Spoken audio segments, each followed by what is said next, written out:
el lugar de mi seguridad, donde nadie me puede señalar. Me perdonaste, te acercaste a tu presencia, me levantaste y hoy me postro a adorarte.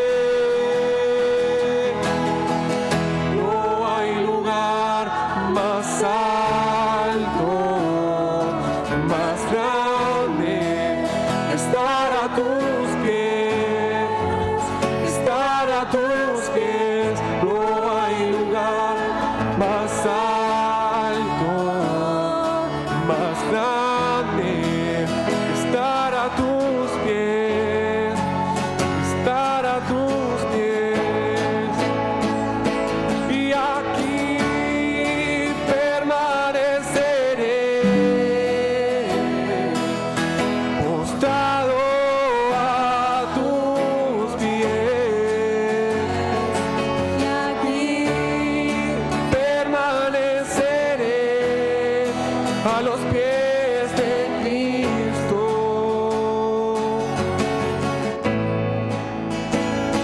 Y aquí permaneceré, postrado a tus pies. y aquí Permaneceré a los pies de Cristo.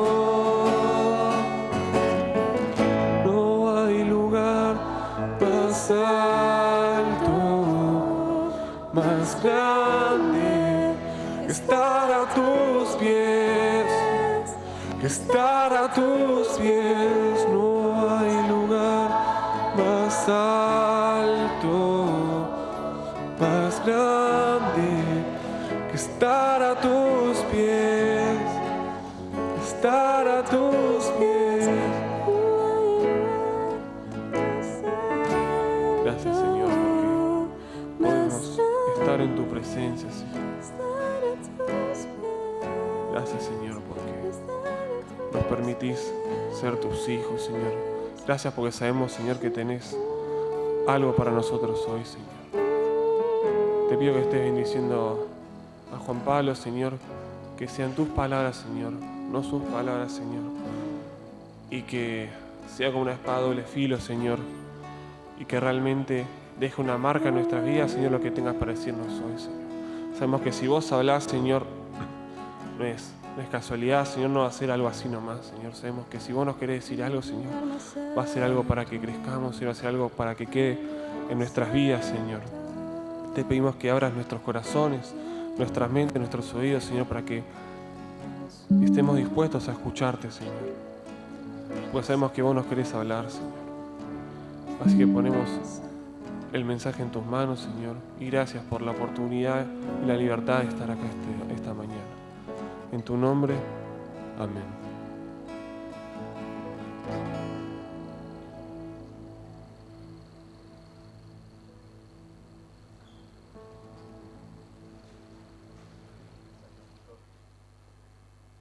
Buenos días, los saludo con la paz de nuestro Señor Jesucristo. Sean todos muy bienvenidos a la casa del Señor. Hoy tenemos visitas que estén aquí.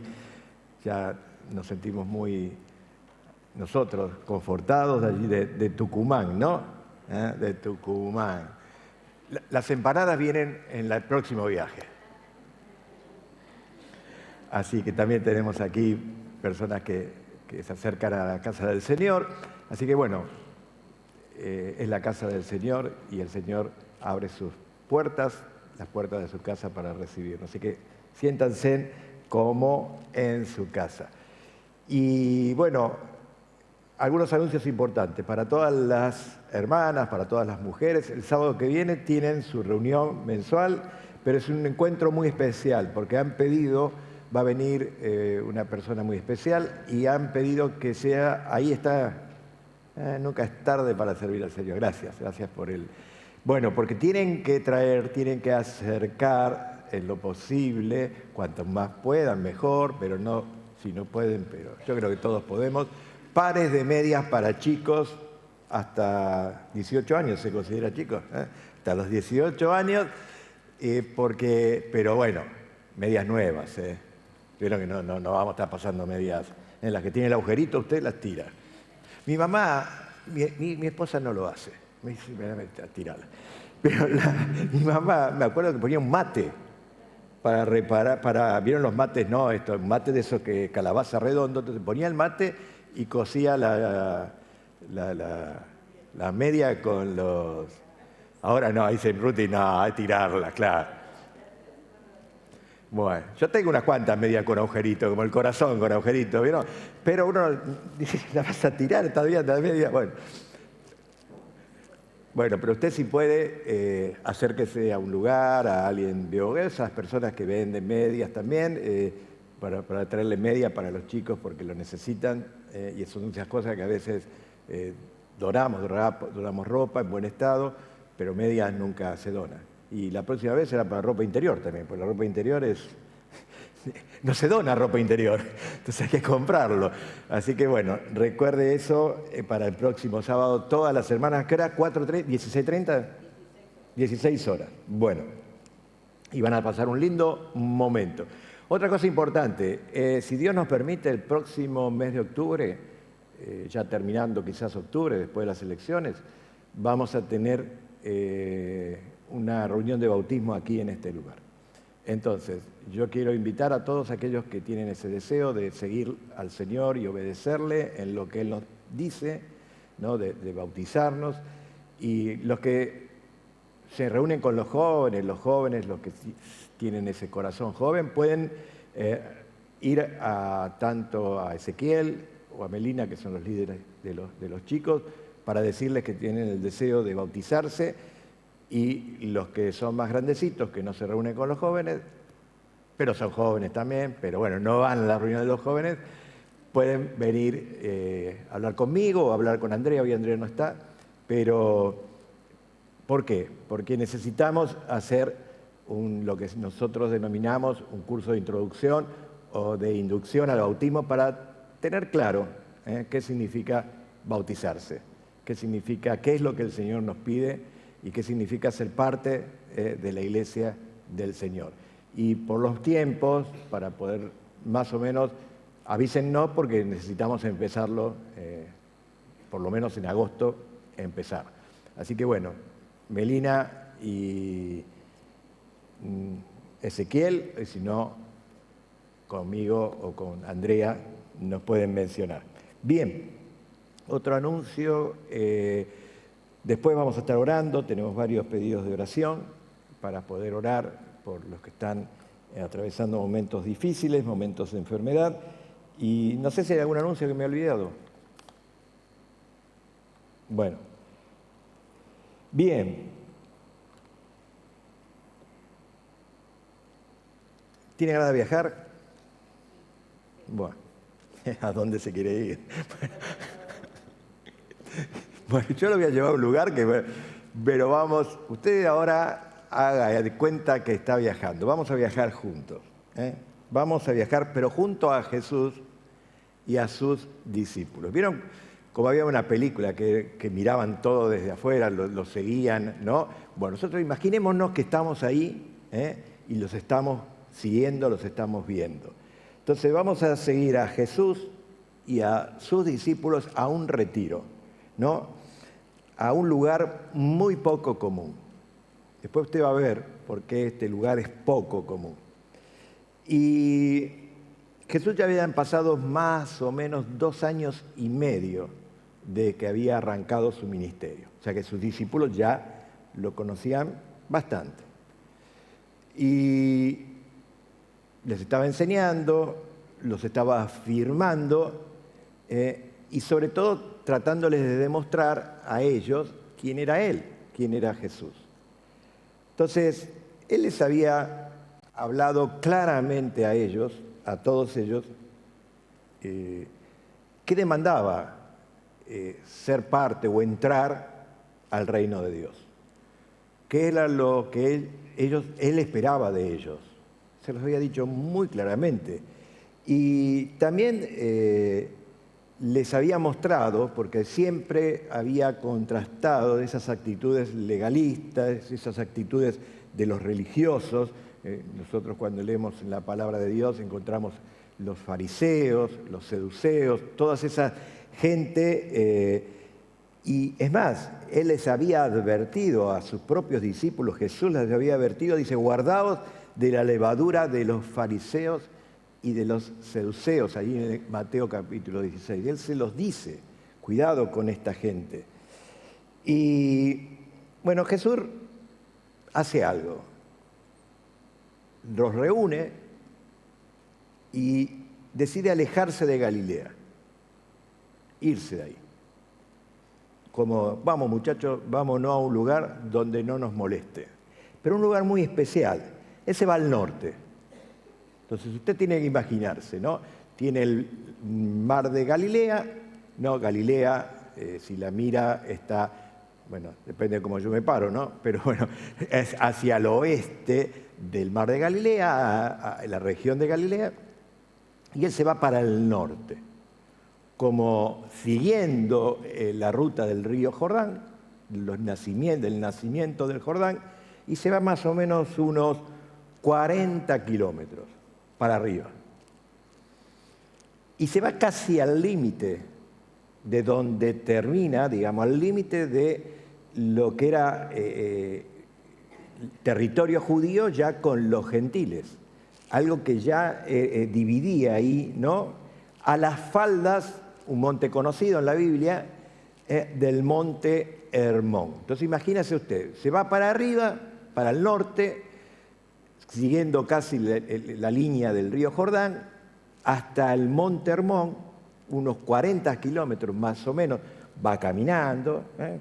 ¿En cuánto camina 40 kilómetros usted? ¿O no camina? Bueno, un par de horitas, por ahí hicieron una parada, no sé, habrán visto un puestito de choripán, habrán comido algo, no sé. Pero se va para ahí, ¿no? Con ellos. Fuera de Judea, fuera de la región, ¿no? ¿Y saben concretamente a dónde se van? A la región de Cesarea de Filipo. Ahora, ¿por qué le digo que es un lugar muy especial? Porque este sitio era un lugar oscuro.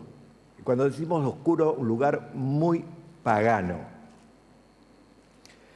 En los tiempos del Antiguo Testamento, ahora estamos en los tiempos del Nuevo Testamento, ya está Jesús, en los tiempos del Antiguo Testamento, ahí se había edificado un altar al dios Baal, el dios de los cananeos.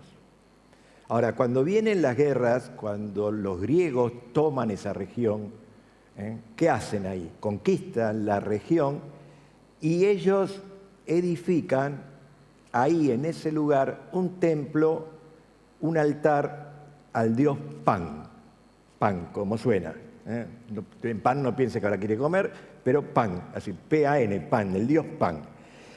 Y era una deidad, el dios Pan, de la mitología griega, pero una deidad horrible, horrorosa. Era el dios de la fertilidad, dios de la naturaleza, dios de la masculinidad, ¿no? De la sexualidad masculina. Y ese sitio comenzó a llamarse Panías. Panías o Panías, no sé si nosotros le ponemos acento, pero son palabras que no son españoles, y que quiere decir ciudad de pan. Como Belén era la casa de pan, Belén era ciudad de pan, pero ¿pan de quién? Belén es casa de pan, del pan de comer. Esta es ciudad del dios Pan, ciudad de Pan. Panías se llamaba ese lugar, esa zona. Entonces, ese dios era un dios horrible, era medio hombre, medio cabra. Para que ustedes se imaginan, era un dios de la mitología griega con cuernos de cabra, cabeza media de cabra, las pezuñas de cabra, el cuerpo con pelambre de cabra, mitad hombre, mitad cabra, era como un fauno. Ahora, una curiosidad, La palabra pánico, que nosotros conocemos, deriva precisamente de esta dios Pan. Pánico deriva de Pan, del dios Pan. ¿Por qué? Porque este dios, según la mitología, según las creencias, asaltaba en forma repentina a las ninfas en el bosque. Y se asustaban tanto, tan horrorizadas, que cuando alguien estaba asustado o le agarraba esos ataques de miedo, de pánico, como conocemos, decían que era por este dios.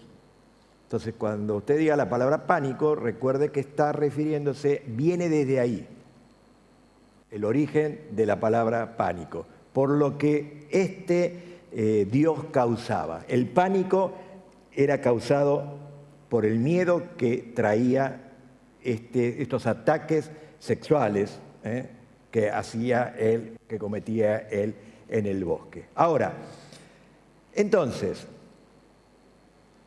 Jesús, con sus discípulos, se van a ese lugar, donde aún estaba ese altar, donde aún estaba ese lugar.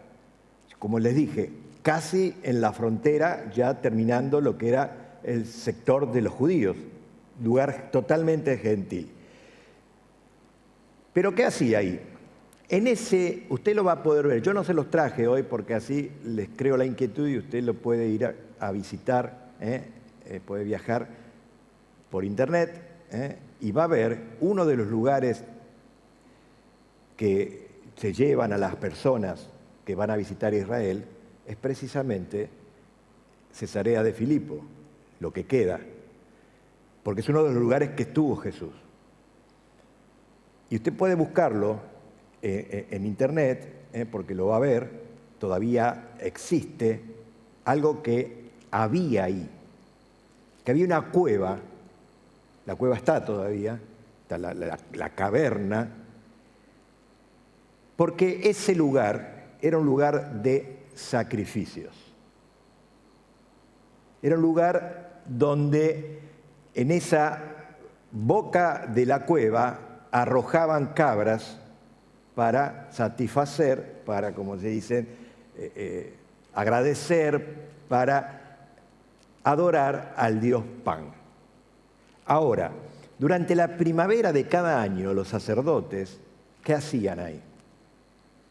Una forma de adorar al dios de la masculinidad era tomar jóvenes, mujeres, vírgenes, y arrojarlas de cabeza, porque lo que no les conté, que ese lugar es una tremenda roca, inmensa roca, donde la caverna está abajo, el templo está abajo, y arrojaban mujeres, vírgenes, jovencitas, de cabeza a la cueva, caían dentro, al borde ahí de la cueva. ¿Qué pasa? Ese lugar son las nacientes del río Jordano. Hay un río que se llama Panías y hay un manantial.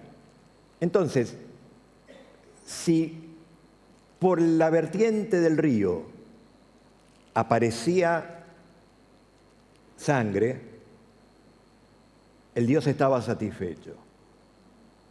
Pero si no aparecía sangre, seguían arrojando personas. Ese lugar, esa cueva, esa caverna, había como un abismo y era conocida por la gente como la puerta del Hades. Hoy se la puede visitar. Esa caverna, ese lugar, ese abismo que había hacia ahí, se conocía como la puerta del Hades. La palabra Hades en griego significa infierno. Sheol en hebreo. Entonces, ese era el lugar, ese era el sitio que decidió llevar Jesús. ¿A quién? A sus discípulos. Ahora, ¿por qué Cesarea de Filipo? Porque Filipo era uno de los hijos de Herodes el Grande. Y Filipo, para agradar a quién, ahí el papá era Herodes el Grande, había hecho un templo de mármol para agradar al emperador. Y entonces, ¿qué hace Filipo? Cuando le entregan esta región a él, no es Herodes Antipas, el Herodes que juzga a Jesús, que está en Jerusalén, este está en la zona de, este es Herodes Filipo. Él embellece la ciudad porque quería agradar a Augusto Tiberios, que era el emperador, y entonces ahí, para enorgullecerse él, me salió, ¿qué hace? Le pone Cesarea de Filipo, porque había otra Cesarea que estaba en la costa del mar Mediterráneo más al sur. Entonces, para diferenciar esa Cesarea de Filipo, es ahí donde dice la palabra de Dios, cuando vayamos a leer, que Jesús fue con los suyos a ese lugar. Yo sé que muchas veces nosotros leemos la palabra de Dios y estas cosas o estos detalles lo pasamos por alto. No hacemos un curso de geografía, de historia, pero es interesante entender este contexto. Ahora, por todo lo que vamos a leer. ¿Por qué? Porque Jesús se lo lleva ahí a sus discípulos. Entonces ustedes imagínense ahora que estamos con ellos, o los estamos viendo, Jesús parado con sus discípulos, o sentadito ahí, no sé, con esa gran roca de frente, con ese templo, con esa caverna que se conocía como Puerta del Hades, ahí, a ese lugar más pagano que podía haber en ese tiempo en esa región, ese lugar más oscuro que podía haber, ahí se lleva Jesús a sus discípulos. Entonces, fue realmente... Jesús tenía una intención. ¿Por qué se lo lleva ahí? ¿Por qué lo saca de donde estaba y se lo lleva ahí? Bueno, yo le dije que habían pasado 2 años y medio. Faltaban 6 meses, más o menos, poquito más, poquito menos, para que Jesús enfrentase la cruz. Y Jesús quería tener bien claro, quería decir y afirmar bien claro que solo Él es digno de ser llamado, tratado, honrado y considerado como Dios. Solo Jesús. Y Él tenía muy claro demostrarle a ellos cuál era la verdadera roca. El domingo pasado estuvimos hablando de edificar sobre el fundamento, sobre la roca. Y cuál es el verdadero y único Dios, cuál es el verdadero y perfecto sacrificio, cuando ellos ahí sabían lo que se hacía, lo que se practicaba, lo que ocurría. No fue a una sinagoga, no fue al templo, sino que se dirigió juntos con los suyos al lugar más malvado, reitero, más malvado, más pagano, más oscuro, más demoníaco que podía haber. Entonces, cuando usted lea Cesarea de Filipo en la Biblia, recuerde siempre esto. Y se detiene, ¿dónde? Frente a las puertas ¿de qué? Del infierno, del Hades, lo que llamaban las puertas del Hades, proclamando que Él y solo Él, ¿no?, iba a triunfar sobre las muertes sobre el infierno, sobre las fuerzas del mal. Entonces, ahora, con esto en mente, Jesús quería tranquilamente decirle a sus discípulos, ¿no?, que lo que ellos iban a experimentar en muy poco tiempo, porque se faltaban 6 meses. 6 meses, ¿para qué? Para que Jesús fuese a esa cruz. Y él pretendía que los suyos tuvieran muy claro,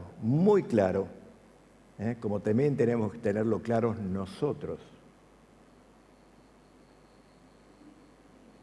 la identidad, su identidad, quién es realmente Jesús, su persona,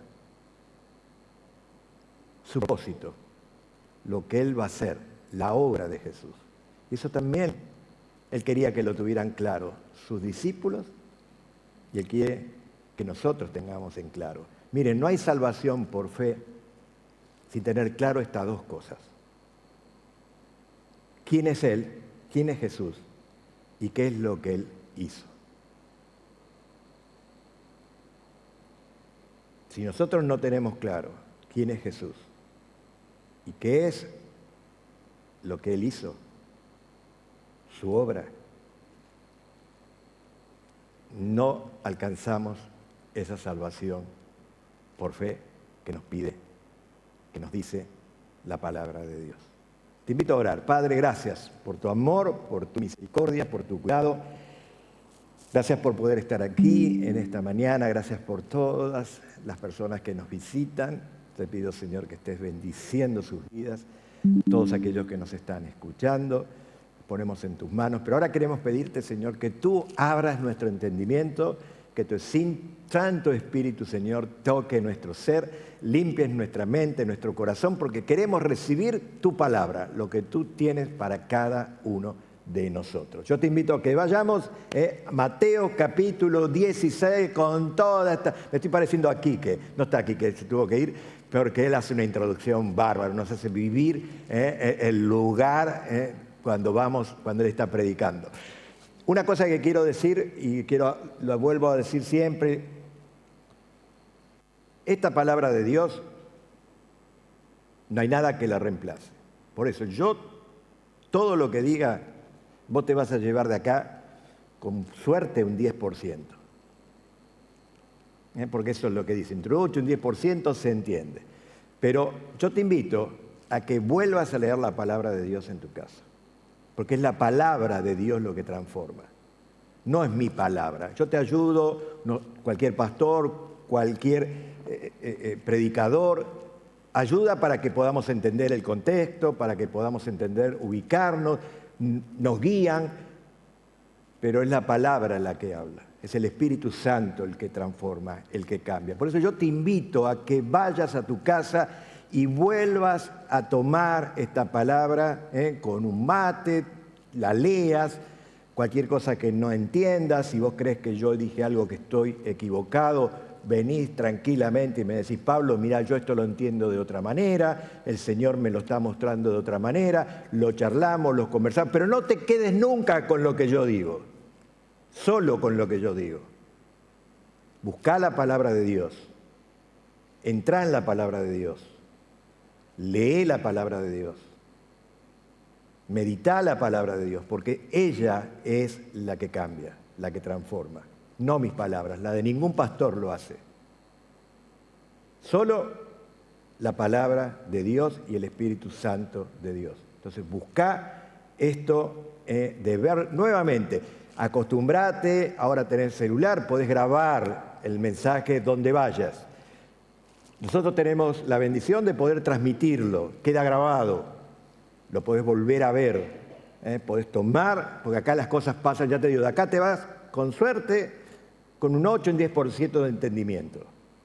El resto de las cosas volaron. Pero aprovechemos estos tiempos, estos momentos que tenemos para entender, aprender la palabra de Dios. Entonces, Mateo capítulo 16, versículo 13. Vamos a ir leyendo. Entonces dice, viniendo Jesús a la región, y ahí está, lo leímos no sé cuántas veces. ¿Cuántas veces leíste este pasaje? Viniendo a la región de Cesarea de Filipo. Claro, nosotros pasamos esto por alto, es sí, como si fuera, qué sé yo, a Betsaida, a Betania, no sé si me entiende. Pero ahora en ese contexto, entendelo, en lo que hemos explicado. ¿Por qué Jesús se lo llevó ahí? Y se preguntó a sus discípulos. Entonces, este era el motivo por el cual Él va hasta ahí con sus discípulos. Y le dice, en ese viaje privado con ellos, diciendo, ¿quién dicen los hombres que es el Hijo del Hombre? Pregunta de Jesús hacia sus discípulos.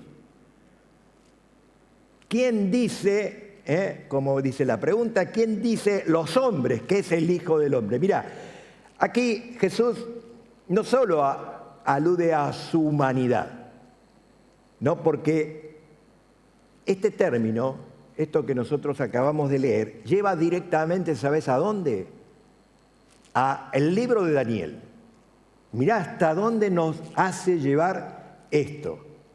¿Por qué Jesús se llamaba él mismo? Si hay un nombre que Jesús menciona mucho de sí mismo, es el Hijo del Hombre. Es como Jesús se auto-llamaba, como se auto-mencionaba, más que otros nombres. Él no decía el Mesías, él no decía, bueno, Mesías, Cristo en griego, él no decía yo soy Jesús, el Hijo del Hombre. ¿Y por qué? Había una visión, libro de Daniel, capítulo 7, versículos 13 y 14. Mirá, para cuando leas Daniel, dice, miraba yo en la visión de la noche, y he aquí con las nubes del cielo venía uno como un hijo de hombre, que vino hasta el anciano de días. El anciano de días, el Padre, el Hijo del Hombre, el Señor. Y le hicieron acercarse delante de él, y le fue dado dominio, gloria y reino, para que todos los pueblos, naciones y lenguas le sirvieran. Su dominio es dominio eterno, que nunca pasará, y su reino uno que no será destruido. Profecía del libro de Daniel. Por eso Jesús se llamaba a él a sí mismo el Hijo del Hombre. Y el Hijo del Hombre, como dije, le pregunta, dice, a sus discípulos, ¿quiénes son? Versículo 14. Ellos dijeron, unos es el pueblo. ¿Qué hacía el pueblo? El pueblo comentaba, decía, no, Juan el Bautista. ¿Quién dicen que son los hombres? Bueno, Juan el Bautista. ¿Por qué Juan el Bautista? Porque Juan el Bautista, si ustedes recuerdan, si habrán leído, predicaba un mensaje similar al principio. ¿Qué decía? Arrepiéntanse. Un mensaje de arrepentimiento. ¿Y de la llegada de quién? Del reino. Él decía, yo no soy digno, el que viene detrás de mí, dice, no soy digno ni siquiera de atar sus zapatos. Como diciendo, el que viene, él venía anunciando el reino de Dios. Pero ¿qué pasó con Juan el Bautista? Lo mataron. Entonces, para muchos, dice, resucitó, se reencarnó Juan el Bautista. Otros decían Elías.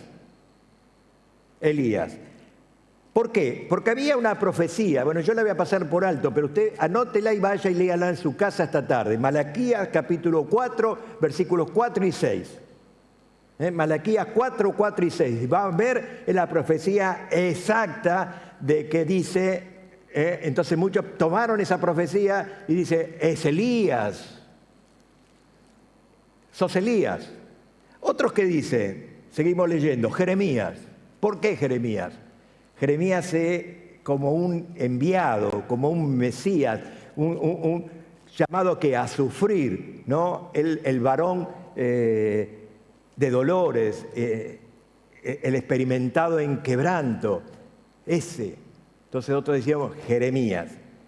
O alguno de los profetas, porque muchos lo vieron como un profeta, como la mujer samaritana. ¿Se acuerdan? La mujer samaritana que mencionaron el domingo pasado en la reunión de las hermanas, cuando leyeron el devocional sobre la mujer samaritana. Ella ahí en el capítulo 4 de Juan, en el verso 19, dice: me parece que tú eres profeta, le dice al Señor, ¿cuándo qué? Cuando Él le decía lo que ella había estado, cómo era su vida.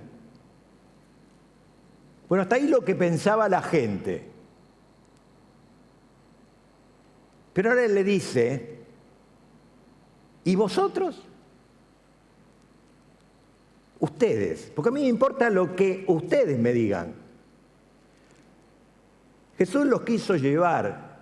A ver, ¿le podía haber hecho esa pregunta en otro lugar? Claro. Se la podía haber hecho en otro lugar, en la casa de Pedro, qué sé yo, tomando un mate ahí con Pedro, que hacía mucho calor, tereré.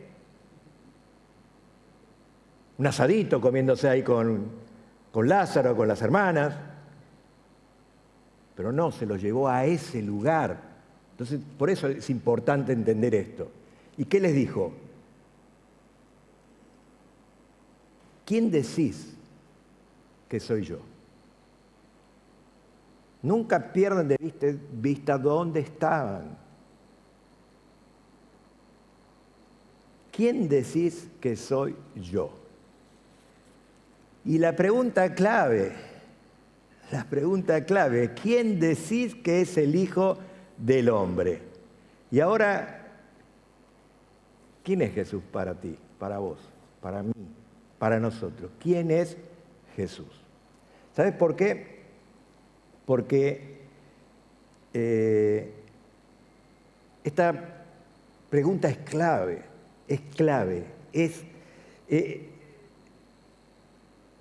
Él llevó a sus discípulos, los hizo caminar 40 kilómetros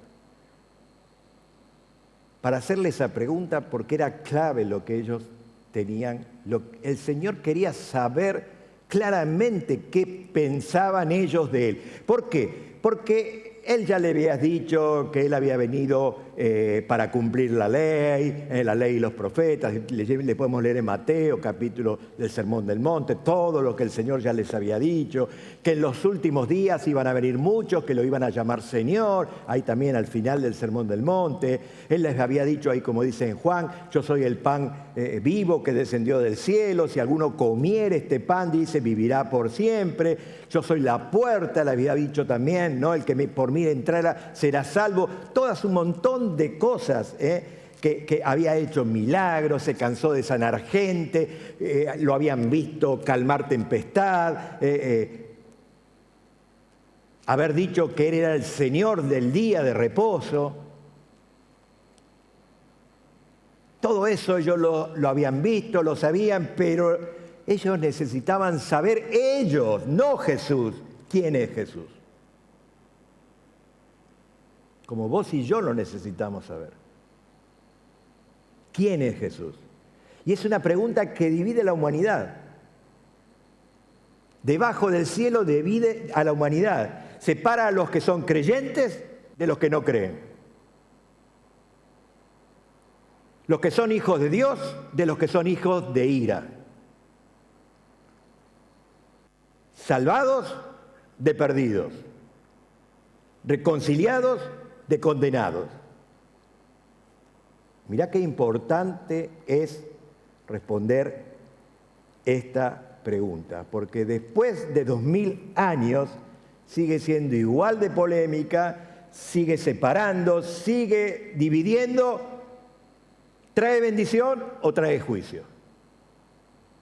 Según se responda. Así de sencillo.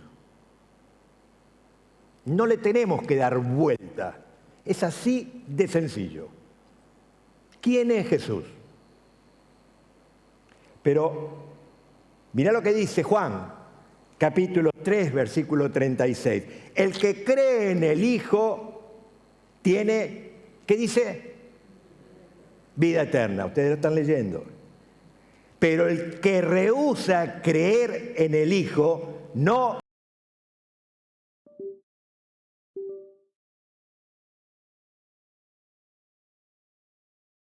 Qué claro que es la palabra de Dios. Entonces, la entera salvación del hombre, de la humanidad, depende de la respuesta, de la correcta respuesta a esta pregunta. ¿Quién es Jesús? Ahora,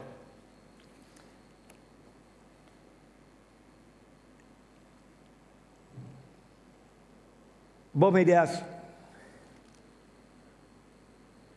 ¿yo tengo que pasar por esta respuesta? Sí. Todos tenemos que pasar por esta respuesta. Porque si realmente querés llegar al cielo, tenés que responder esto.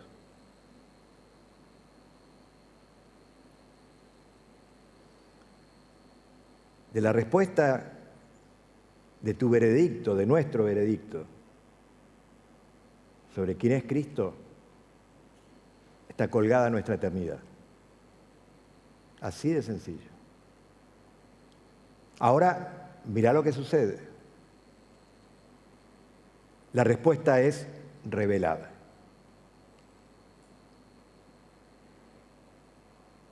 Respondiendo Simón Pedro, versículo 16, dijo, otra vez Pedro asume un lugar de liderazgo, se actúa como era Pedro, impulsivamente, ¿no? Como líder quizás, como portavoz del grupo, ¿y qué dice? Tú eres el Cristo. Cristo es la palabra griega para Mesías. Tú eres el Cristo, el esperado, el ansiado Mesías, el que Dios nos prometió, el profeta prometido, el descendiente prometido a Abraham, el rey eterno prometido a David, el siervo anunciado en Isaías. No, todo eso no lo dijo Pedro, lo estoy diciendo yo, pero cuando decían Mesías era eso, significaba eso. Entendían claramente lo que ellos significaban, lo que significaba el Mesías. Entonces, tú eres el Cristo, pero agrega algo impresionante. El Hijo del Dios viviente. El Hijo del Dios viviente. Miren en Juan, lo llevo a Juan, cachito, salteamos, Juan 6, 68 y 69. No estamos en el Evangelio de Mateo, ahora estamos en el Evangelio de Juan. Le dice, respondiendo Simón Pedro, Señor, ¿a quién iremos? Tú tienes palabras de ¿qué? De vida eterna. Y nosotros, dice, hemos creído y conocemos que tú eres el Cristo, el Hijo de Dios viviente. Qué interesante, ¿no? Pedro, revelado por el Espíritu Santo, dio la respuesta correcta. Una respuesta corta, completa, verdadera y oportuna. Tú eres el Cristo. Jesús se presentaba ante ellos. ¿Como quién? Como el Hijo del Hombre, y Pedro le responde, le contesta como el Hijo de Dios.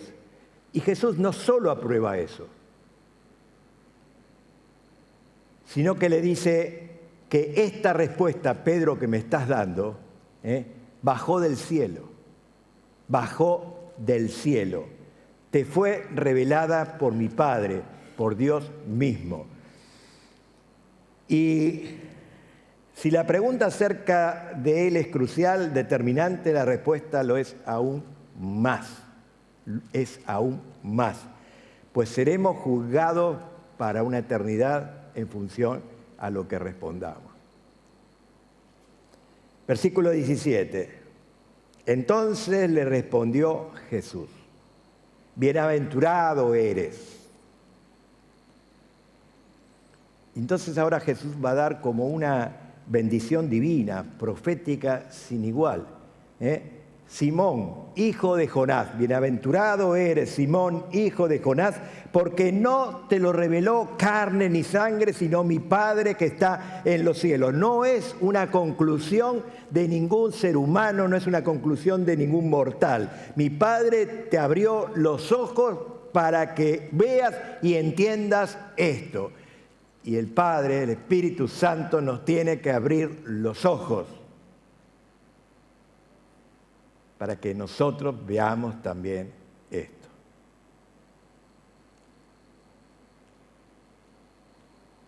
Y yo también te digo, versículo 18, y aquí Jesús va a dar una enseñanza con un juego de palabras, ¿no? Es en un contexto donde adquiere gran importancia. Y yo quiero que vuelvan ustedes a estar ahí presentes y mirando esa roca gigante, esa cueva, ese lugar donde estaban, porque ahora hay un juego de palabras que el Señor utiliza. Dice, yo también te digo que tú, por Simón, ¿no? ¿Eres quién? Pedro. Pedro en griego es Petros y significa esta palabra una piedra pequeña, una piedra chica. Eso es Pedro, la palabra en griego Pedro. Tú eres Pedro, ¿no? Una piedra pequeña. Y sobre esta roca, dice el Señor, y ahí utiliza en griego la palabra Petra, que significa roca de fundación. Piedrita, roca de fundación. Tú eres Pedro y sobre esta roca, Petros, Petra. Palabras en griego diferentes. Edificaré, dice el Señor, mi iglesia. Cristo es la cabeza de la iglesia. Cristo es la cabeza de la iglesia. Por eso Él dice mi iglesia, la cual es su cuerpo. Y estamos, si somos iglesia, irremediablemente unidos a la cabeza al Señor. Cristo la cabeza, la iglesia, su cuerpo. Y miren ahí la importancia de esta frase. Mirando esa cueva, frente a esa cueva, y las puertas del Hades no prevalecerán contra ella. ¿Contra quién? Contra la iglesia. Ni aun la misma muerte puede detener o frenar a la iglesia. Y eso es evidencia, ¿saben qué? Los primeros 300 años de la iglesia, con todos nuestros hermanos que sacrificaron, que dieron su vida, con todos los mártires, donde la iglesia todavía cobró más fuerza. Ni la muerte puede derrotar la iglesia. Ahora, pregunta. ¿Cuál es la roca sobre la cual edificaría Jesús su iglesia? ¿Es Pedro? ¿Es esa roca enorme que tenían delante, que veían? ¿O es la confesión de fe de Pedro? Vuelvo a repetir la pregunta. ¿Cuál es la roca sobre la cual Jesús iba a edificar su iglesia? ¿Es Pedro? ¿Es esa roca gigante? ¿O es la confesión de Pedro que le hace al Señor? ¿Saben? Los católicos malinterpretan que Jesús está estableciendo a Pedro como el fundamento o la piedra angular de la iglesia. Algo que Pedro mismo se encargó de desmentir. El mismo Pedro, lleno del Espíritu Santo, lo dijo ante el concilio cuando lo arrestaron. Ahí lo pueden leer en Hechos, capítulo 4, cuando lo arrestaron. ¿Por qué? porque habían sanado, ¿se acuerda? ¿A quién? A un cojo, a alguien que estaba, que no podía caminar, que estaba en la puerta, y lo sanó ¿qué? En el nombre de Jesús. En el nombre de Jesús. Y entonces, en unas declaraciones de fe sin igual, lleno del Espíritu Santo, insisto en esto, Pedro, lleno del Espíritu Santo, él predica el Evangelio. Él dice, Él es el Salvador único, no hay otro. No es la ley, no es la religión, no son los ritos, no son los sacrificios. Él es la piedra principal. ¿De quién? La cabeza del ángulo, está hablando de Jesús.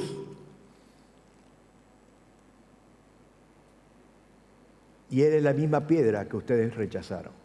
Miren lo que dice Hechos, capítulo 4, versos 10 al 12. Por eso te digo, anotá los pasajes, ve de nuevo, llévate esto a tu casa, léelo tranquilo, tomá mate con una linda galletita o lo que fuera y empezá y lee esto nuevamente. Porque miren lo que dice Pedro, sea notorio a todos vosotros y a todo el pueblo de Israel que en el nombre de Jesucristo de Nazaret, a quien vosotros crucificasteis y a quien Dios resucitó de los muertos, por Él este hombre está en vuestra presencia sano. Gloria a Dios.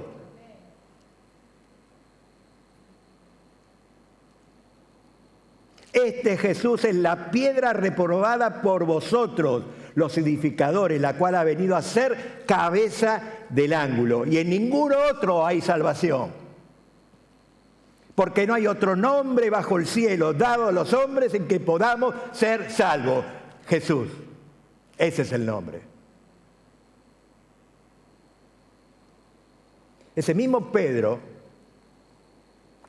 siendo plenamente inspirado por Dios, por el Espíritu Santo, escribió en su primera carta, para animar, para fortalecer, para edificar a los creyentes que ya atravesaban la persecución, que ya estaban en unos tiempos tremendos, duras aflicciones, recordándoles y recordándonos también a todos nosotros. Por eso está en esta palabra, para los que fue escrita, para los que llegó en aquel tiempo y para nosotros que la tenemos hoy. En recordarnos qué cosa, que nuestra bendita y gloriosa esperanza celestial es en Jesús, es en Jesús. Y Pedro mismo fue ese primer creyente que tuvo absolutamente claro quién era Jesús, porque sus palabras, que hoy muchas malentendieron o malinterpretan, que la ha distorsionado, Pedro las tuvo muy claras. Él nunca reclamó, Pedro jamás reclamó un título, un rango, jamás. Jamás sintió un privilegio superior. Él se refiere a sí mismo cuando escribe un anciano también con ellos, carta 1 Pedro, capítulo 5, verso 1, o como un siervo de Jesucristo, 2 Pedro, capítulo 1, versículo 1. Él escribe 1 Pedro, capítulo 2, versículos 4 al 8, acercándonos a Él. ¿A quién? A Jesús.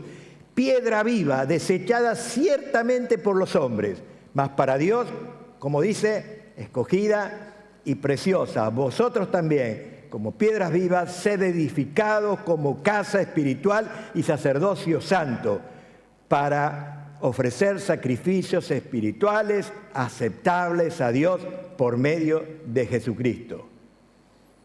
Por lo cual, también contiene la Escritura: he aquí pongo en Sión la principal piedra del ángulo, escogida, preciosa, y el que creyere en él no será avergonzado. Para vosotros, pues, los que creéis, él es precioso, pero para los que no creen, la piedra que los edificadores desecharon ha venido a ser la cabeza del ángulo y piedra de tropiezo y roca que hace caer, porque tropiezan en la palabra siendo desobedientes, a lo cual fueron también destinados. Cristo mismo es el arquitecto de su iglesia. Y le dice a Pedro que su confesión de fe, tú eres el Cristo, el Hijo del Dios viviente. La confesión de fe de Pedro es la roca misma en la que Él iba a edificar su iglesia, en base a ella, en base a esta confesión de fe. Que Jesús es el Cristo,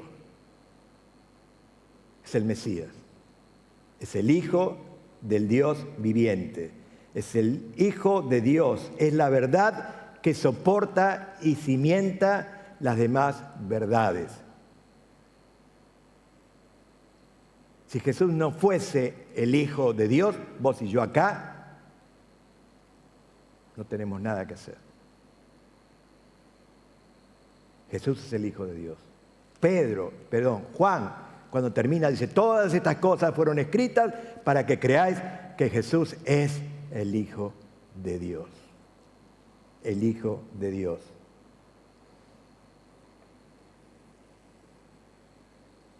¿Saben? La primera iglesia tenía como un eslogan, como un himno sobre todos ellos. ¿Y sabe cuál era? Jesús Kyrios. Jesús Kyrios.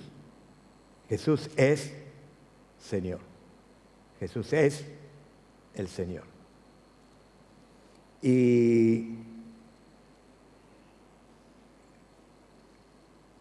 es como si en ese juego de palabras Jesús le dice a Pedro, Pedro, tú eres una piedrita, una piedra chica.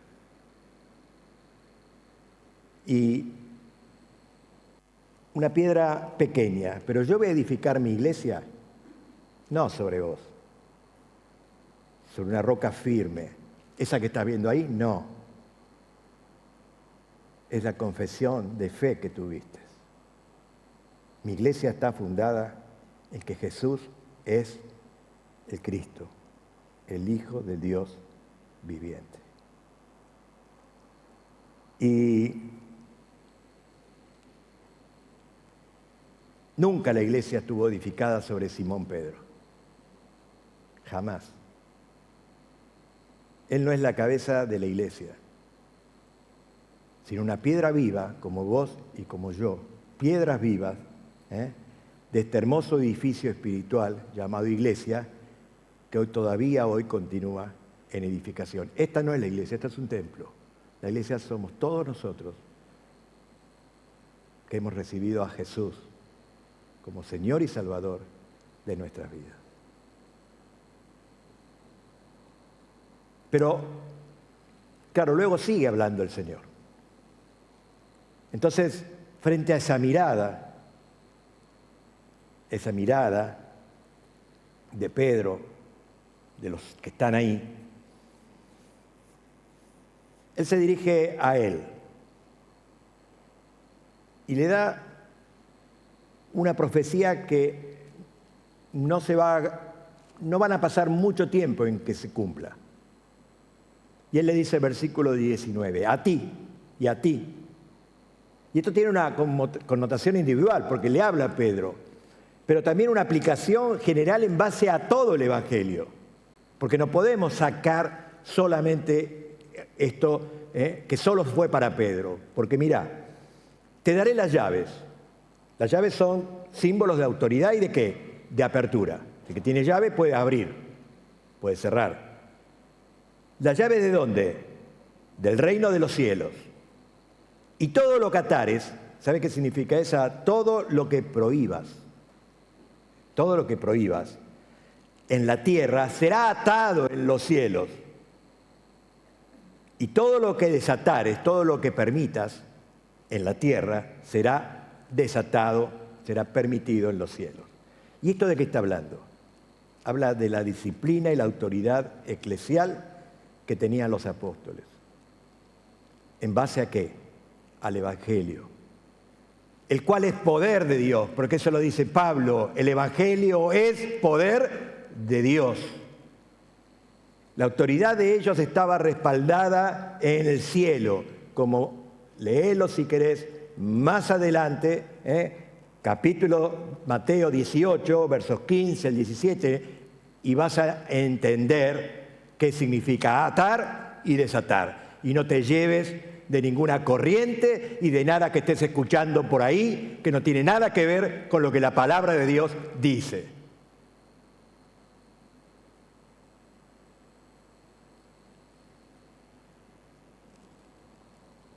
Ahora Pedro, como ese líder que era, recibe una instrucción extensible para la iglesia, porque también es extensible para nosotros. A ti te daré las llaves. Y partiendo de esa idea general de que la iglesia es porque si vos y yo no tenemos la llave, ¿qué hacemos acá?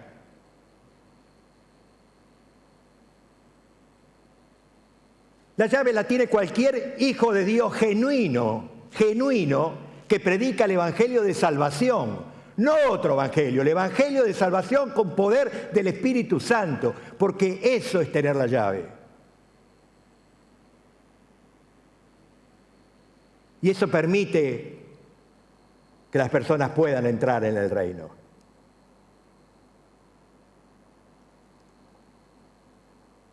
Nosotros hemos sido llamados, designados embajadores. Tenemos una misión que es reconciliar al mundo. ¿Con quién? Con Dios. ¿Y cómo es eso? Por medio del Evangelio. Todo creyente tiene la llave, tiene la autoridad en tanto y en cuanto predique ¿qué? El Evangelio, no otra cosa. Predique el Evangelio, el mensaje de reconciliación. Pero Pedro tuvo una oportunidad única, histórica, profética, porque él fue el primero. Él fue el primero. Él abrió las puertas del reino a los judíos. Cuando predica allí, léelo en tu casa, capítulo Hechos, capítulo 2, el día de Pentecostés, cuando lleno del poder del Espíritu, que dice: este es Jesús, el que ustedes crucificaron, este es el Hijo, el Cristo, el Hijo de Dios. Crean en Él. Y 3.000 personas, judíos, se convirtieron. Pero después va y predica a los samaritanos. ¿Cuándo? Cuando se entera que Felipe, capítulo 8 de Hechos, Felipe el evangelista, el que había estado con quién, con el eunuco, estaba predicando ¿dónde? En Samaria. ¿Qué hace él? Se va con Juan. Se va con el apóstol Juan. ¿Y qué dice la palabra de Dios? Que tras imponerle las manos, oró por ellos para que reciban de la misma manera el Espíritu Santo. Capítulo de Hechos 8, estos versículos 14 al 17, podés leerlo. Ahí les dio ¿a quién? A los samaritanos la posibilidad, entraron al reino de los cielos. Pero también lo hizo a los gentiles. ¿Cuándo? Cuando fue comisionado, preparado, enviado a predicar ¿a quién? A Cornelio, que no quería ir, pero que él mismo lo bautizó. En Hechos capítulo 10 lo puedes leer. Entonces él tuvo las llaves. Él fue el primero que introdujo a los judíos, a los samaritanos, a los gentiles. Querido, querida, todos somos pecadores. Pero todos podemos ser salvos por un mismo evangelio. Evangelio, no otra cosa. Entonces termina este pasaje diciendo a los discípulos que nadie dijesen que él era Jesús el Cristo. Porque Jesús, cada vez que se revelaba algo de él, antes, él le decía que mantengan ese secreto porque no quería precipitar ni distorsionar absolutamente nada. Para terminar, ¿quién es Jesús? Para vos y para mí. ¿Quién es Jesús? Y de esta respuesta depende nuestra vida entera. Depende nuestro presente y también nuestra eternidad. ¿Quién es Jesús? ¿Quién es Jesús? Ahora, ¿qué estamos haciendo con esa verdad? Porque si vos tenés esa verdad, ¿qué hacemos con esa verdad? ¿Impactamos primero nuestras vidas? ¿Impactamos la vida de los demás? El Señor es el Señor de la gloria, el Rey de Reyes, el Señor de señores, que vivió en esta tierra y Él murió la muerte que vos y yo merecíamos. Él fue a esa cruz en nuestro lugar, para que creyendo en Él tengamos vida y vida eterna. Vos fíjate cuando Tomás lo adora y le confiesa, Señor mío y Dios mío. Señor mío y Dios mío. Y ¿sabes? Si vos lees la palabra de Dios, a lo largo de la palabra de Dios vas a encontrar muchos nombres que le dieron a Jesús. A Jesús lo llamaron algunos, ¿no? Postrer Adán, pan de vida, verbo de Dios, Emmanuel, el Hijo del Hombre, la luz del mundo, alfa y omega, principio y final, estrella de la mañana, redentor, cordero de Dios, príncipe de paz, león de Judá, Cristo, Mesías. Pero hay un nombre, o mejor dicho, un título, que está por encima de todos. Es el que le dio su Padre cuando ascendió al cielo, después de su resurrección. Y se sentó en el trono. Y el título es de Señor. El título es de Señor. Jesús es el nombre histórico. Cristo es un nombre profético. Pero Él es el Señor. Y nuestros primeros hermanos decían, Jesús Kyrios. Jesús es Señor. Mira, cuando lees en Romanos, capítulo 10, el apóstol Pablo escribe y dice, versículos 9 y 10, que si confesares con tu boca que Jesús es el Señor y creyeres en tu corazón que Dios le levantó de los muertos, serás salvo. Porque con el corazón se cree para justicia, pero con la boca se confiesa para salvación. Nosotros muchas veces tomamos este pasaje, pero yo te voy a comentar algo ahora. Vos sabés que cuando escribe el apóstol Pablo este pasaje, el único que le podían decir Señor era el César. Era un saludo. César es el Señor. Mirá lo que dice aquí.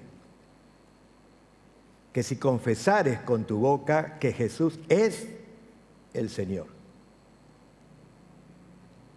Confesar que Jesús era el Señor, o es el Señor, ¿sabía que llevaba a nuestros primeros hermanos a la muerte?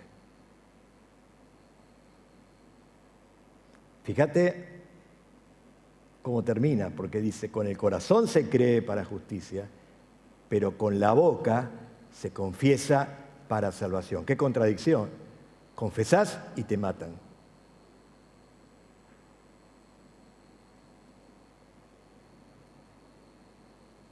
Ahora, esta frase no tiene el propósito de que la repitamos como un loro o que la digamos literalmente como está. Sino se trata de reconocer antes que nada, ¿qué cosa? El señorío de Cristo. El señorío de Cristo. ¿Vos sabías que en las cartas, todas las cartas de Pablo, Pablo solo menciona a Jesús como Salvador 3 veces, pero 300 veces lo menciona como Señor?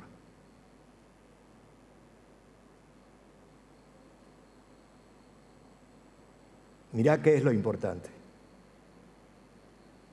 Claro, para vos y para mí es importante que el Señor sea mi Salvador. El Señor, ¿sabés lo que dice el Señor? Nadie me puede decir Señor, o dice la palabra, si no es por el Espíritu Santo. Nadie puede llamar al Señor Señor si no es por el Espíritu Santo. Así que confesar a Jesús como el único y verdadero Señor le costaba la vida a las personas. Yo quiero que entiendas esto, que lo entendamos. Porque todos esos que llevaron y mataron, porque confesaban que Jesús era el Señor.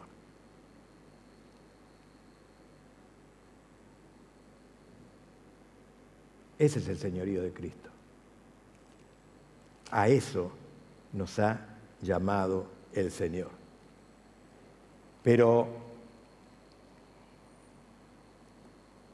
el Señor dice que un día va a devolver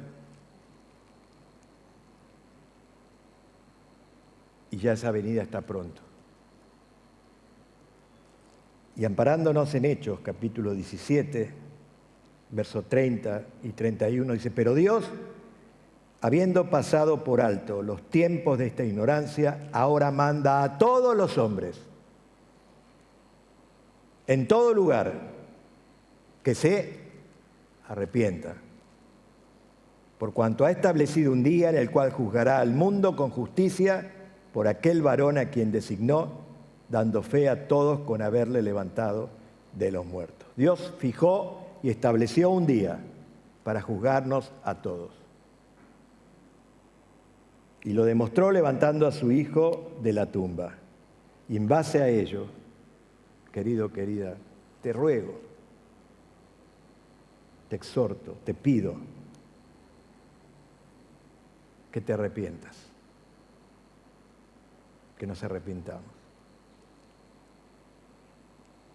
y pongamos nuestra fe en Cristo, en Jesús, el Señor del cielo y de la tierra, no en una religión, no en una religión, sino para sostenernos en esa autoridad de que Jesús es el único soberano, el Cristo, el Hijo del Dios viviente. No nos engañemos. Cristo es la iglesia. Él es la iglesia.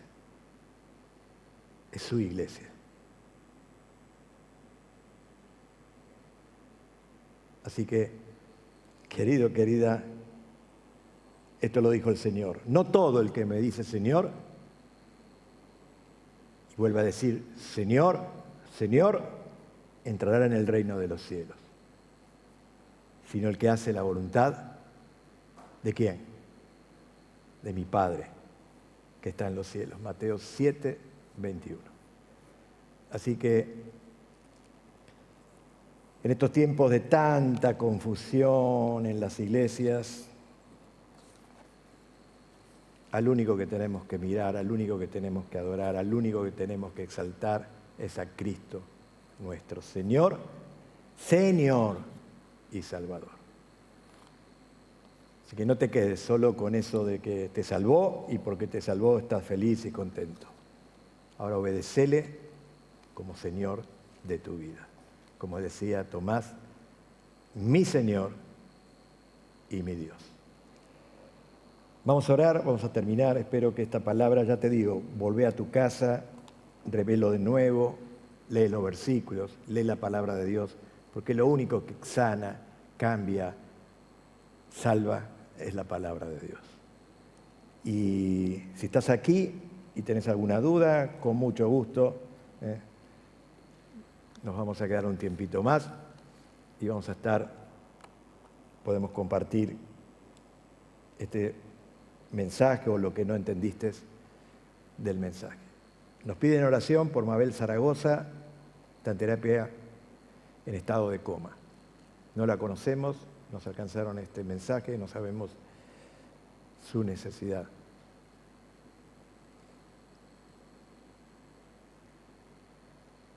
Pero aquí, ante la vida y la muerte, nos encontramos en esa disyuntiva que decía al principio. ¿Quién es Cristo? Porque eso divide. La respuesta a esa pregunta divide las aguas. Yo deseo y anhelo que Mabel se recupere, pero mi corazón anhela que Mabel tenga la vida eterna con el Señor. Que el Señor en su misericordia le pueda dar esa oportunidad de recibirlo a Él como Señor y Salvador. Eso se hace en tiempo de vida, no se hace cuando estamos sin poder recibir a nuestro Señor. Por eso qué importante es que vos y yo seamos capaces de predicar el Evangelio. Estamos muy confundidos a veces con esto. Creemos que porque somos buenas personas, porque vamos a la iglesia, porque ven en nosotros algo distinto. No, el Evangelio es sencillo. Cristo es el Hijo de Dios y Él murió por tus pecados. Si lo recibís, estás con Él en la eternidad. Si no lo recibís, estás condenado eternamente. No hay otro Evangelio. No hay evangelio de palabras lindas, de palabras elocuaces. El único evangelio es Cristo, el que te lleva a una eternidad, con el Señor. Pero nos cuesta predicar eso. Nos cuesta decirle a un amigo, si te morís sin Cristo te vas al infierno. Nos cuesta. Y le damos vuelta. No sabemos cómo hacer para que Él conozca al Señor. Decirle lo que decía Pedro, arrepentite.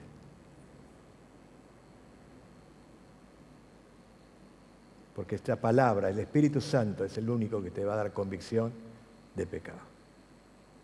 Predica el Evangelio, que es poder de Dios. No le des vuelta. No es con mensajes de WhatsApp, no es con actitudes lindas, no es pareciendo lo bueno que somos, que vamos a traer a la gente a la vida eterna. Es diciendo quién es Jesús, qué vino a hacer, cuál es su persona, cuál fue su obra. Nada más. Es lo único que separa a las personas del cielo o del infierno. No hay otro nombre dado a los hombres en quien podamos ser, ¿qué cosa? Salvos. Padre, te damos gracias por Jesús, gracias por lo que Él hizo en esa cruz del Calvario por cada uno de nosotros. A veces parados delante de ti, Señor, nos damos cuenta de que descuidamos tanto, Señor, el señorío de Cristo en nuestras vidas, Señor. Tomamos solamente las cosas que nos gustan, las cosas que nos parecen lindas. Pero, Señor, tú dices y afirmas en tu palabra que nadie te verá, que nadie puede llamarte Señor si no hacemos la voluntad del Padre que está en los cielos. Por eso, Señor, ayúdanos en este tiempo a que el Señor sea Señor de nuestras vidas, a vivir vidas que obedezcan lo que tú nos dices en tu palabra. Padre, te damos las gracias, porque con tu amor tú nos traes una y otra vez y nos confrontas, nos enfrentas a tu palabra, a la necesidad de tomar una decisión. Papá, si hay alguien aquí en esta mañana que nos tiene esa seguridad de saber si se muere, ¿a dónde irá? Yo te pido, Señor, que toques su corazón, que abra su entendimiento, Señor. Que tu Santo Espíritu le muestre que el único camino, la verdad y la vida es Jesús. No hay otro nombre dado a los hombres, Señor. Y que pueda decirte, Señor, con palabras sencillas, honestas, pueda arrepentirse de sus pecados, arrepentirse, Señor, delante de ti y recibir al Señor como Señor y Salvador de su vida, papá. No lo dejes ir si hay alguien aquí, Señor, que tiene esa duda en su corazón. Si hay alguien que nos está escuchando, si hay alguien que escuchará, Señor, tu palabra. Porque solo tú tienes palabras de vida, Señor. Solo tú tienes palabras de vida, papá. Y por todos aquellos que hemos creído, como decía Pedro, que hemos creído que tú eres el Cristo, el Hijo del Dios viviente. Ayúdanos, Señor, a ponerte como Señor de nuestras vidas, a obedecerte en todo, Señor, a mostrar tu señorío en nuestras vidas, Señor, y a predicar tu evangelio, el único que puede cambiar la vida de las personas, porque el evangelio es poder tuyo, Señor, poder de Dios. Padre, gracias por este tiempo. Te pido una bendición especial por todos aquellos que nos están visitando, aquellos que han de viajar, de regresar a sus casas. Los pongo en tus manos. Gracias por sus vidas. Y Señor, si hay alguien aquí con alguna dolencia, con algo que está, Señor, sufriendo, yo te le pido que seas tú el que estés sanando su vida, sanando su corazón, Señor. Lo pongo delante de ti. Papá, en especial manera traemos a Mabel, a esta persona delante de ti. Te pedimos, Señor, que en tu misericordia, tú tengas misericordia de ella. Señor, yo no sé su situación, no lo conozco, pero tú la conoces, Señor, tú sabes.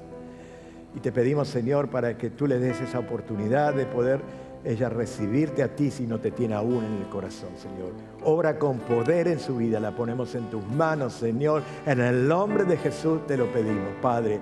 Gracias.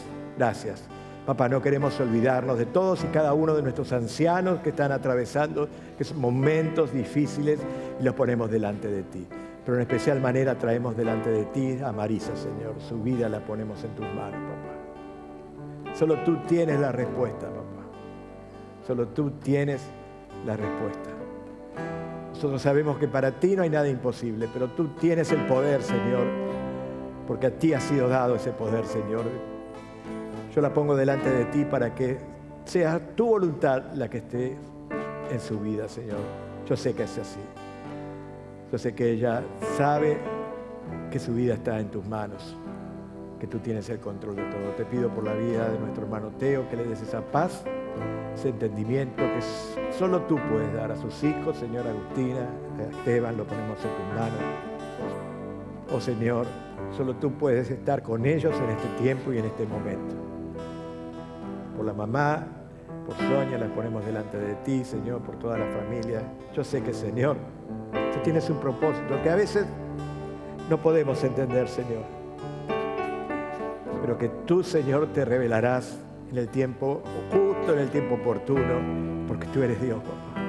Tú eres Dios. Gracias, mamá, por este tiempo. Gracias por cada uno de mis hermanos que nos están escuchando. También, si ellos, Señor, necesitan de ti, que tú puedas ir a su encuentro, lo ponemos en tus manos, Señor. Que tu palabra la podamos volver a leer una y otras veces y entenderla, Señor, y tú te reveles como ese Dios de poder, Señor, y que podamos venir delante de ti. Gracias nuevamente, Señor. Gracias por mis hermanos que están en alabanza, Señor.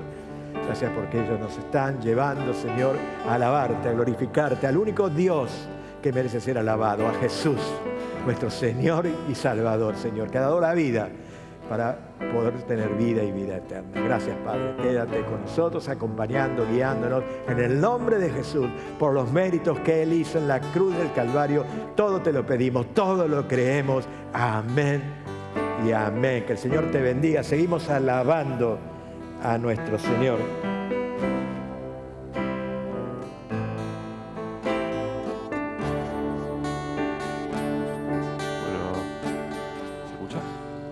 Gracias, Juan Pablo, por el hermoso mensaje que tuviste para nosotros. Y ahora nada, los invito a ponerse de pie para terminar la reunión alabando.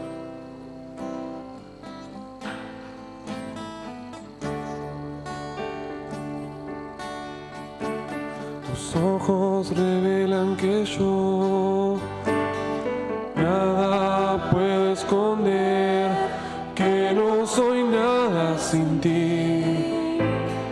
Oh fiel Señor,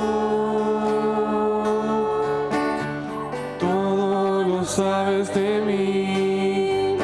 Cuando miras el corazón, todo lo puedes ver muy dentro de mí.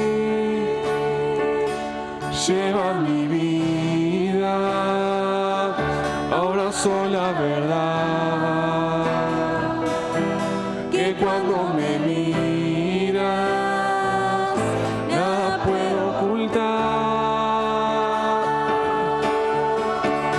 Sé que es tu fidelidad que lleva mi vida más allá de lo que puedo imaginar.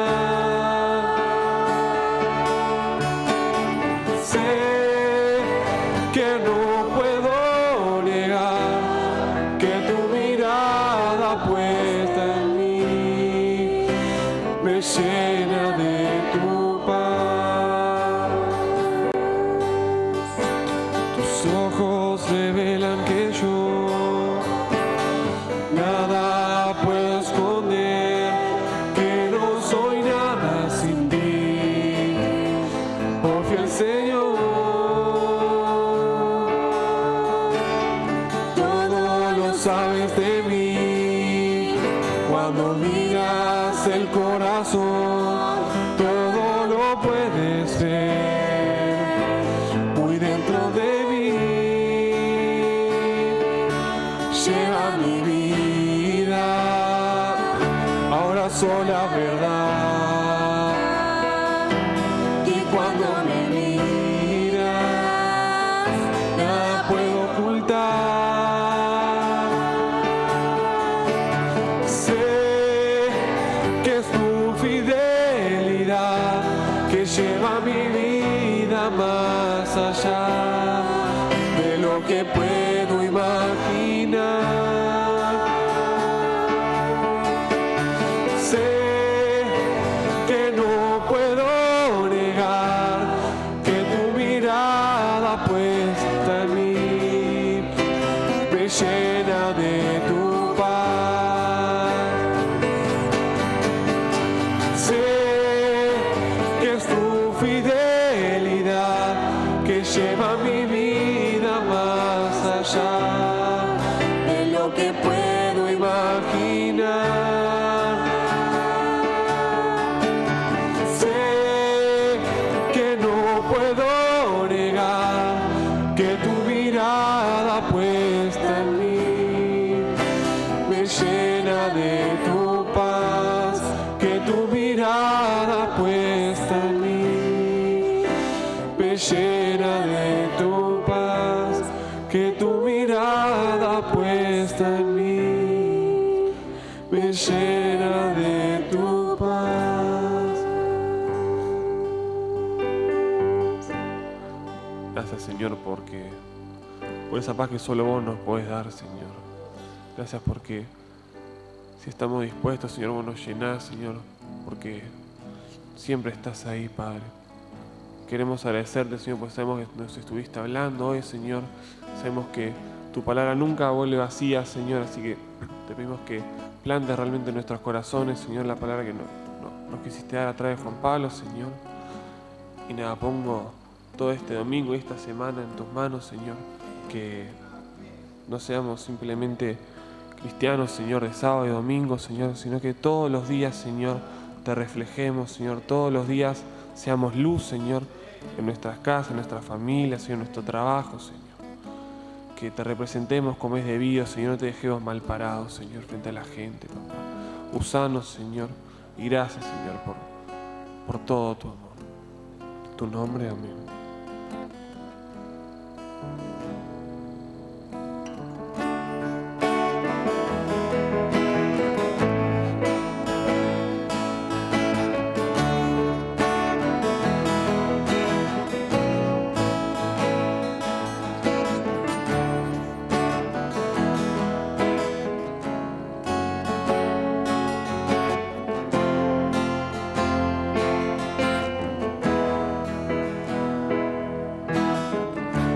Mucho tiempo busqué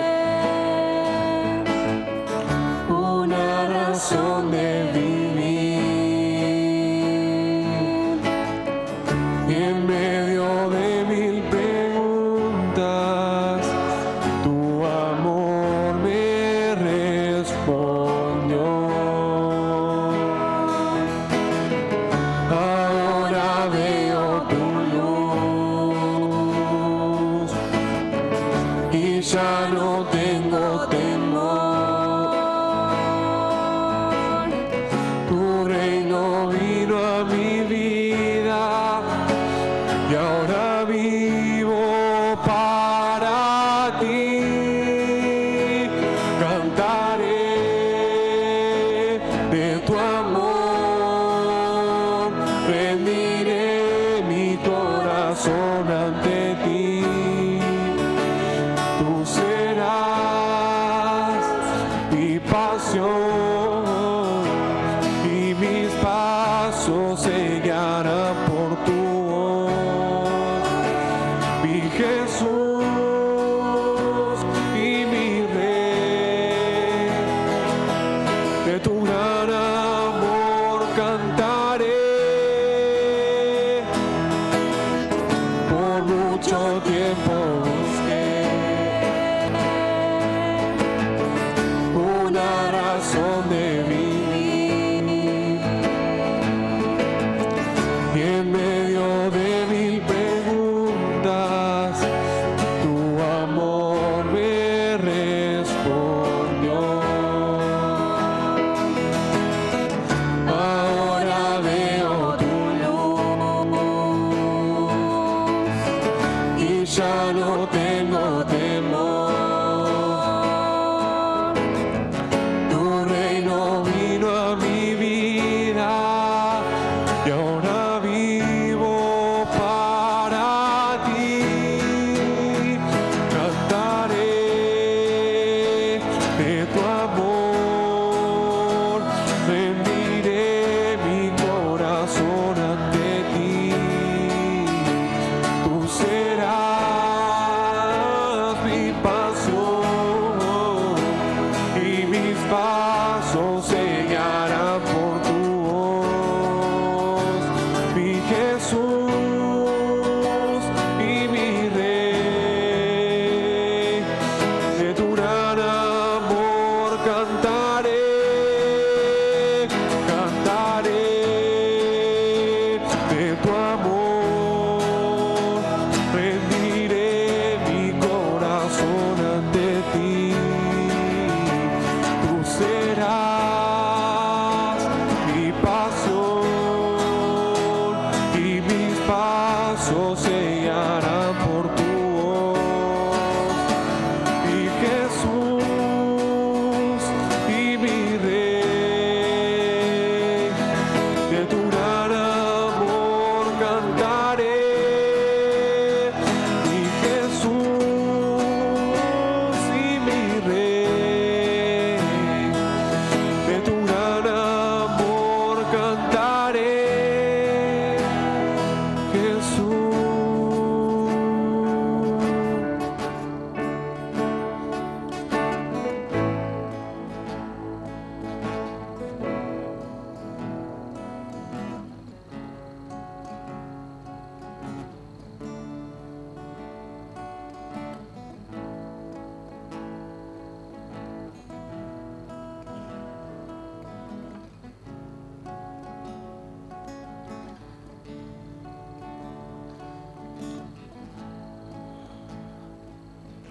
Gracias, Padre, por esta hermosa reunión. Gracias porque sabemos que estás acá, Señor. Sabemos que estás en cada uno de nosotros, Señor. Sabemos que si 2 o 3 se juntan, Señor, vos vas a estar, Padre. Así que te agradecemos infinitas veces, Señor, porque nos permitís, Señor, estar con vos. Cuidanos, Señor, ahora volviendo a cada una de nuestras casas, Señor, y que tu palabra, Señor, nos quede grabada, Padre, y que realmente aún sea grande, sea chiquito, Señor, un cambio en cada una de nuestras vidas. En tu nombre, amén. Bueno, damos por finalizada la reunión.